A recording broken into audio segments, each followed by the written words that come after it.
Hey guys, welcome to Chapter 15, Topic 2. In this topic, we're going to talk about phenotypic methods. This is one of the main backbone activities that is performed in the labs. It's really important that we understand these. However, while I know this is really important, you've essentially been trained in this all semester long in the laboratory. So this topic should be more of a refresher for you, but it's really important that you understand this because this is what your test results are going to come back like, and you want to know what was performed to be able to interpret these results appropriately. Here's our topic objectives. As always, if you have any questions, please let me know. You can email me, come to my office hours, or talk to me in class about any of these objectives. So let's start out with some of these phenotypic assays. So phenotypic looks at either the macroscopic or microscopic characteristics of the microbes, as well as their biochemical assays. So the easiest thing to do once you get a culture in the laboratory, is assuming you have enough cells, is to stain it. And you guys have done this all the time. You do a gram stain. For instance, if you think that a patient is suffering from E. coli poisoning and you stain the slides and you get a bunch of gram-positive cocci, you know you're not in the right ballpark and you need to go back and reevaluate what disease you think this person is suffering from. So a gram stain really allows us to have that rapid idea of at least a grouping of bacteria that we're looking for. This doesn't work for viruses, but for bacteria this is a really good tool. And as you guys have noticed in lab, we have you gram stain after every test you do, or before, depending on the setup of the lab that day. Another important tool is cultivating that specimen, and we have a variety of medias we can use.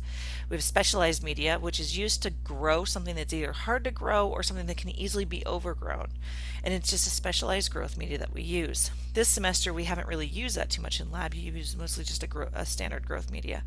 But if you knew you had Campylobacter, for instance, it requires a special growth media that needs to be grown in. We then have selective media. What this allows us to do is pull out microbes that don't meet what we're looking for. So for instance, if we're looking for E. coli, we can use a media that doesn't allow gram positives to grow on the plate. And this is a selective media. Differential media allows us to learn a little bit more about it. And in lab this semester, you guys have used selective and differential that have been combined together. And so what this differential media does is it can tell us, oh, this ferments lactose, or oh, this has uses maltose. Those are the two main ones you guys used.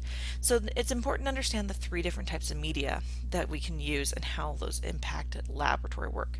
But the most important aspect of all these medias is that we have to have an isolated pure culture before we do this. So it's important that you plate out a sample beforehand and get an isolated culture before going to any of these specialized medias. You wouldn't go straight from the patient's sample to any of these unless you're in a very big hurry for some reason. It would be more beneficial to start with a nutrient auger and then go to this.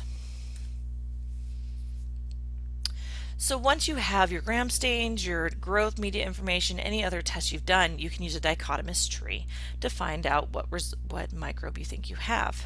Now, this is problematic because if you have a false positive, a false negative, maybe your gram stain was kind of purple pink, it makes it hard. So dichotomous keys are useful only if you know your results are accurate and are very clear to read, and that you know that the microbe doesn't have a phenotype change, because we do know that that can shift. Remember, we talked about that before. So it's really important that you are aware of that, and that these dichotomous trees are only as good as your tests and only as good as your samples. One test that you guys have done this semester is the API test strips. You've also done this version within the tubes as well when you did the different sampling tubes.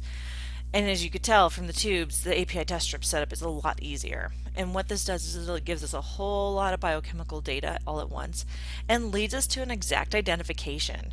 So this is much easier, or much more specific than the dichotomous keys. So it's important to understand the difference between them when you use one, when you use the other. This one is definitely if you're not sure. Like if you have E. coli, you put it on an EMB plate, turn shine green. You don't necessarily need to run an API unless you need to confirm. Whereas if you don't know what you have, the API test strip works. Now remember, these test strips don't work for everything. They only work for certain classes of bacteria, and they once again require pure cultures, and they are a little difficult to set up, so it's important that you understand the limitations to these test strips. They're not the end-all be-all. So what's the clinical significance of these cultures? These cultures do a lot of things for a healthcare professional. For those of you who have hospital experience, you know this. They can tell us what is causing the disease in the patient. They can also tell us if there's no pathogens causing the disease and it's something else. And then we can also identify novel causes of disease. So if somebody comes down with something that we haven't previously seen in Idaho before, the lab can potentially identify that from the sample.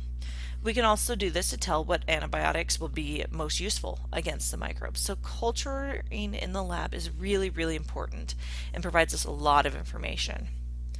So this is the end of this topic lecture. I know we did this really quick, but it's really, the key is that you guys have been doing this all semester, so you really understand these tests.